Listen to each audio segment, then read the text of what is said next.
Welcome back to the reading of Reclaim Yourself by me, Jessica Nuñez-LaMarre. Chapter 7, The Call That Changed Everything. The test was positive. I picked up the phone to FaceTime Wayne. I couldn't wait until he got home. "Hey babe, guess what? I'm pregnant," I said happily, yet filled with doubts because of our last miscarriage.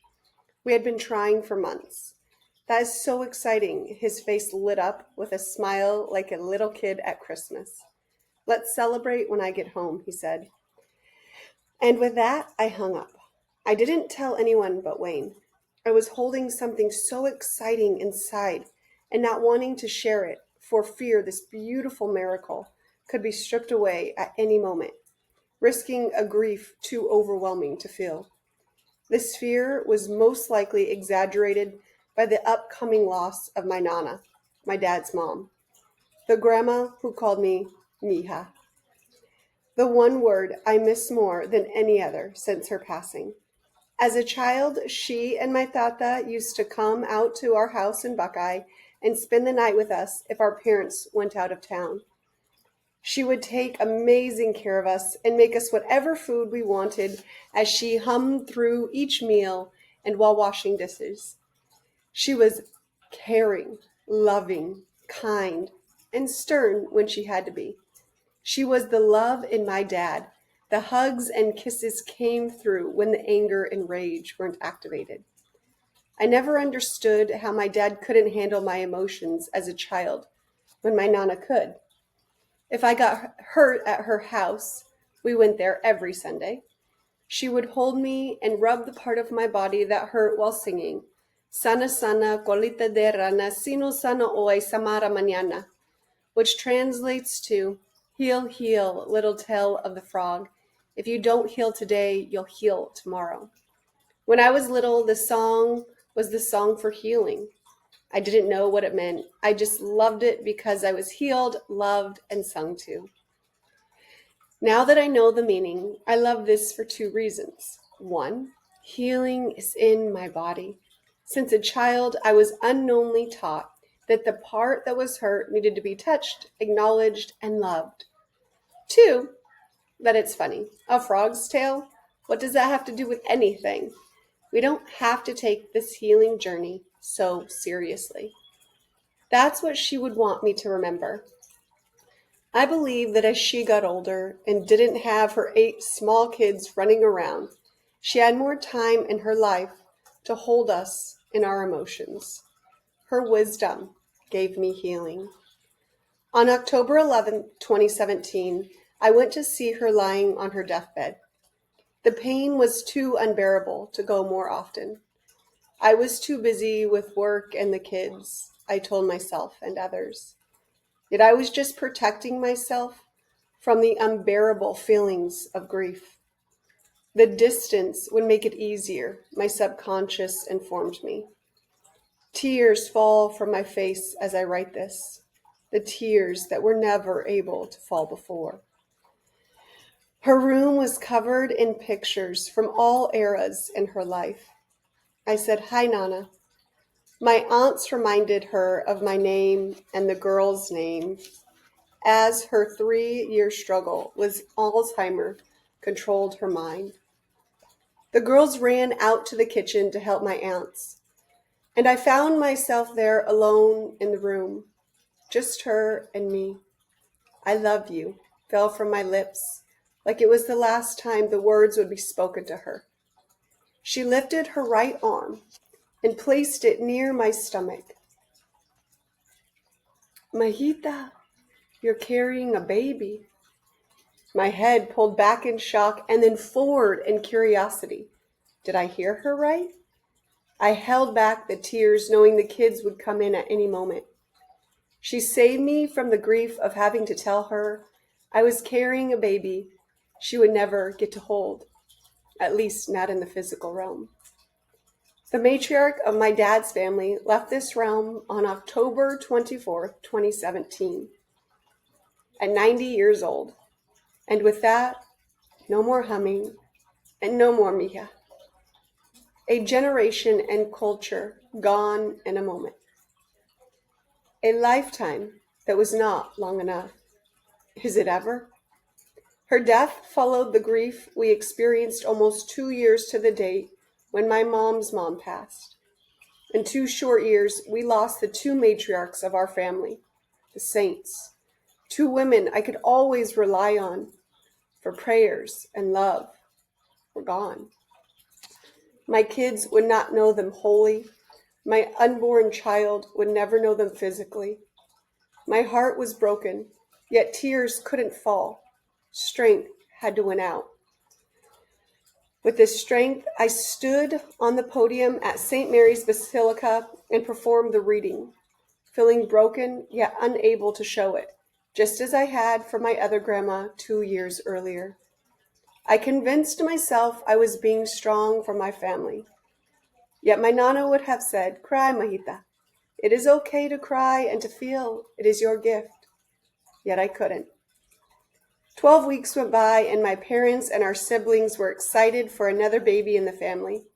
Yet for some reason, I didn't tell Blake and Harper. Maybe there was a part of me that knew something my mind was not yet capable of knowing.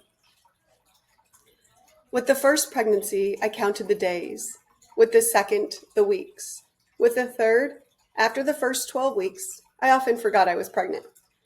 Overwhelmed with 2 kids, full-time work, which for me was at least 60 hours a week, remodeling houses, and feeling completely unsupported by Wayne as he often journeyed off on his hunting adventures, leaving me to be a single mom for up to a week, I was exhausted while also creating a baby within me. The time flew by. How was it already the day for an in-depth ultrasound analysis of the baby? I was 17 weeks pregnant. My belly was bigger than my first 2 pregnancies at 17 weeks.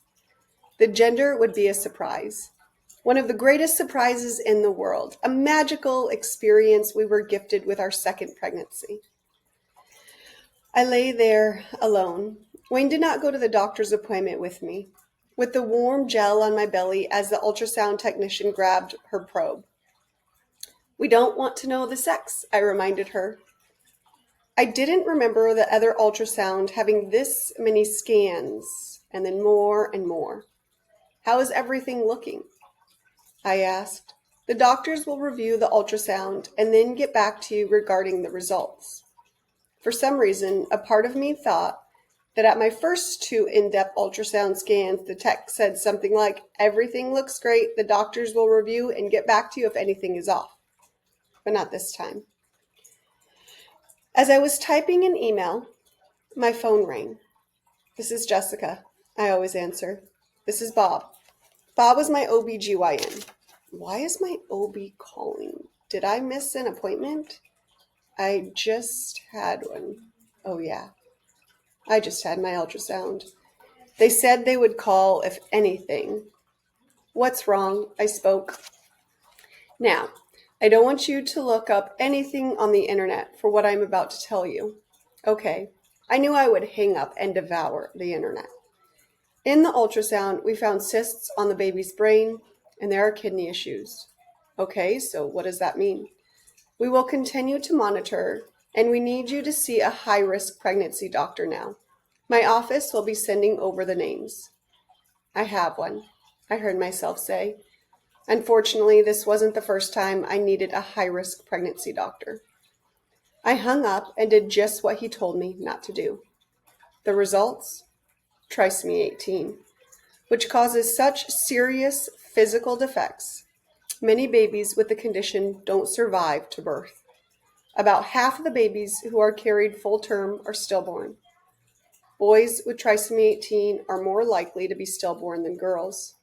Of those babies who do survive, less than 10% live to reach their first birthdays. I picked up the phone to call Wayne. I relayed what the doctor told me. "But what does that mean?" he asked. "We have to see a high-risk doctor." "Okay," he said like it was no big deal, though we both knew it was. That night, I watched the bathwater fill. Taking a bath was a luxury, something I did not do often. As the water poured over my body, reality struck me. I could feel something inside me, something I didn't want to allow myself to feel. the sadness and grief. 2 tears fell down my face, one down each cheek. I left them there, sitting in the pain, allowing myself to feel it all, holding my belly, my baby, in my arms. I prayed that night, God, please help this baby live. I'm sorry for anything I did to deserve this. Please allow this baby life. I write this with tears in my eyes for the younger me who believed she could have ever done anything to deserve such a thing. This younger me who believed there was a part of her that was bad. The shame and guilt inherited by society, culture, parents, church, and life about how I was supposed to feel about myself. Something inside me knew I needed help. Not any sort of physical help, more spiritual help. While a part of me knew I needed to be strong for others, another part had been taught that family is everything and that we are always there for each other. I knew I needed to ask for prayers. That night, I called my parents upset. Dad, my voice cracked. What's wrong, Jesse? He and my papa are the only ones who call me this. My OB/GYN called today. I paused while my dad anxiously waited for the next words out of my mouth.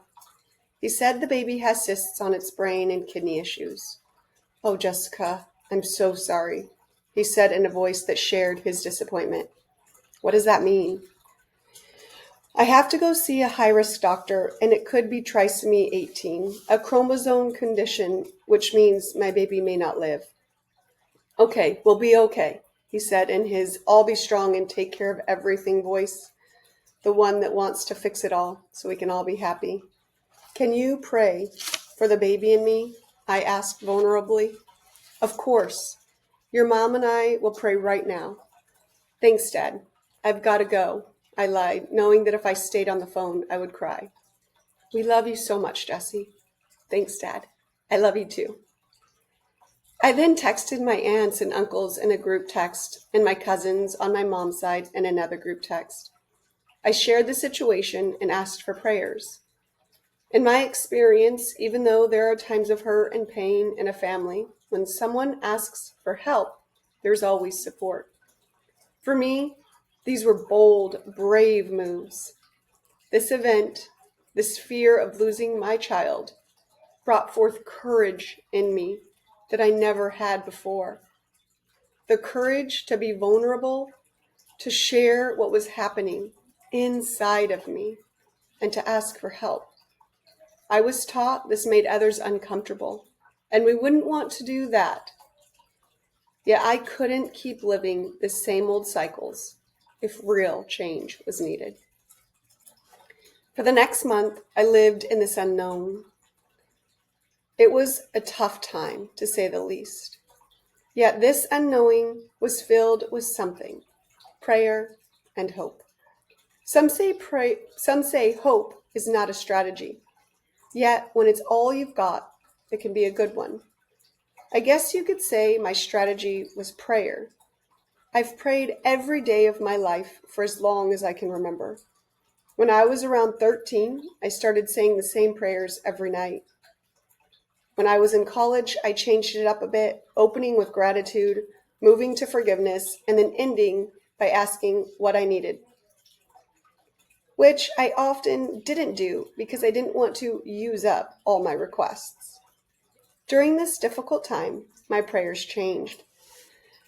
I felt a deeper connection than ever to the Holy Spirit, and in some way to myself, because I was holding this baby. I felt this incredible power and responsibility that with my words, actions, thoughts, and prayers, that I could change the way I felt and could be open to new levels of support. It was like my prayers were shifting from pleading to knowing, a miracle. I was grateful each day that we made it one more day. Like my pregnancy with my second child, yet even more intense. I was grateful for what had not yet come. Yet I had a knowing that whatever came, It was meant to be. In this month of unknowing, I met with my OBGYN. He confirmed the concerns of Trisomy 18 and said, "You know, you are a healthy mom of 2, and pregnancy can be dangerous, but birth can be life-threatening." He didn't have to say another word. I knew what he was alluding to. As the words came out of my mouth, it was as though someone else spoke through me. If I hold this baby for 5 minutes, or if I hold this baby for the rest of my life, I'm holding this baby. And with that, the conversation finished. Looking back now, I know it was my beautiful spirit, for my spirit knew what we both, my baby and I, needed, and it was this birth. With this newfound and visible support, I finally made an appointment with the high-risk doctor. My sister and family curiously asked why it took so long to go to the doctor. It takes time to get into a high-risk doctor. I lied, all the while knowing the truth that I did not want to schedule the appointment for fear of what may be revealed. Yet with this new inspiration, new feeling inside of me, and a new voice, I realized it was time.